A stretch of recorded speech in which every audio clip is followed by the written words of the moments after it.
Welcome to my channel. இன்னைக்கு வீடியோவில் evening ஸ்நாக்ஸாக சிக்கன் மோமோஸ் எப்படி பண்ணுறதுன்னு பார்க்கலாம். அதுக்கு இன்றைக்கி நான் 2 கப் அளவுக்கு மைதா மாவு எடுத்திருக்கேன். இதுக்கு தேவையான உப்பு சேர்த்துக்கலாம். சேர்த்துட்டு தண்ணி கொஞ்சம் கொஞ்சமாக சேர்த்து நல்லா பிசைஞ்சிக்கோங்க சப்பாத்தி மாவு பதத்துக்கு. இப்போ நல்லா பிசைஞ்சிட்டு தட்டு போட்டு மூடி வச்சுருங்க. ஒரு ½ அன் ஹவர் 1 ஹவர் வரைக்கும் அப்படியே அது மாவு நல்லா ஊறட்டும். இப்போது 200 கிராம் சிக்கன் எடுத்திருக்கேன். போனஸ் சிக்கன் எடுத்துக்கோங்க. இது மிக்ஸ் ஜாரில் போட்டு நல்லா பல்ஸ் மோட்டில் நல்லா பெண்ட் பண்ணி எடுத்துக்கோங்க. இந்த மாதிரி நல்லா சாஃப்டாக கிடைக்கும். இதை பவுலுக்கு மாற்றிக்கலாம்.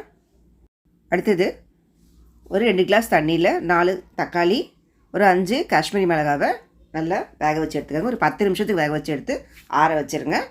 அதுக்கப்புறம் ஒரு பேனில் ஒரு மீடியம் சைஸ் வெங்காயத்தை போட்டு நல்லா வதக்கிட்டு, வெங்காயம் கொஞ்சம் வதங்கினோடனே நறுக்கி வச்ச கேரட்டு, முட்டைகோசு, கொஞ்சம் குடமிளகா இதெல்லாம் சேர்த்து நல்லா வதக்கி விடுங்க. வதக்கும் போதே இதுக்கு தேவையான சால்ட்டும் சேர்த்துக்கலாம்.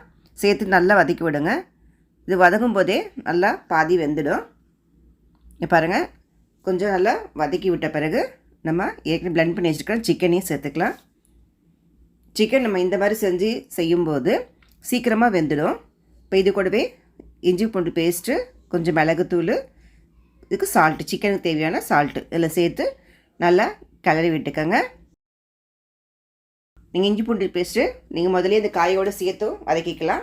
நான் மறந்துட்டேன், அதனால தான் இந்த டைம் போட்டு தனியாக போட்டு வதக்கி விட்டுக்கிட்டேன். இப்போ சிக்கனையும் சேர்த்து நல்லா வதக்கி விட்டுக்கோங்க. மஞ்சப்பொடி தேவைன்னா சேர்த்துக்கோங்க, இல்லைன்னா அப்படியே கூட செய்யலாம். நான் 1/4 டீஸ்பூன் சேர்த்துருக்கேன்.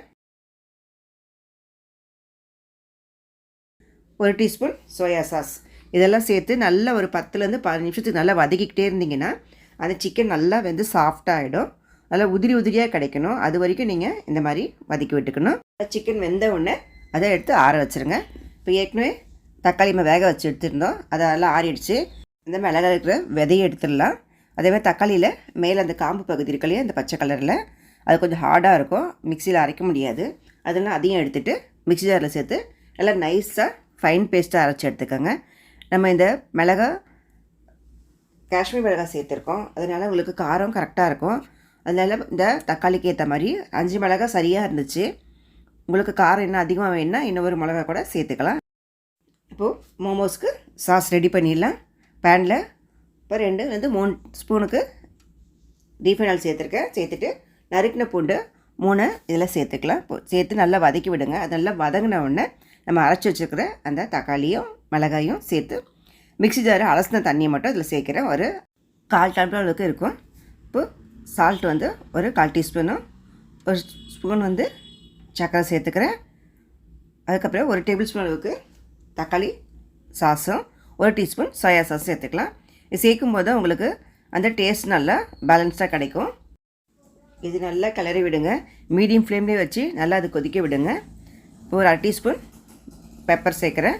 ஏன்னா இந்த மோமோஸ் சைனீஸ் டிஷ்ஷு, கண்டிப்பாக இந்த டொமேட்டோ சாஸு பெப்பர்லாம் கண்டிப்பாக இருக்கும். இப்போ கடைசியாக இறக்கும்போது கச்சூரி மேத்தியை கொஞ்சமாக க்ரஷ் பண்ணிவிட்டு இதில் சேர்த்துக்கோங்க. சேர்த்துட்டு இறக்கி இதை ஆற வச்சிடலாம். நான் இப்போ செஞ்ச மாதிரியே ஆர்டரில் செஞ்சிங்கன்னா சரியாக இருக்கும் உங்களுக்கு. இப்போது மாவும் ரெடி ஆகிடுச்சு.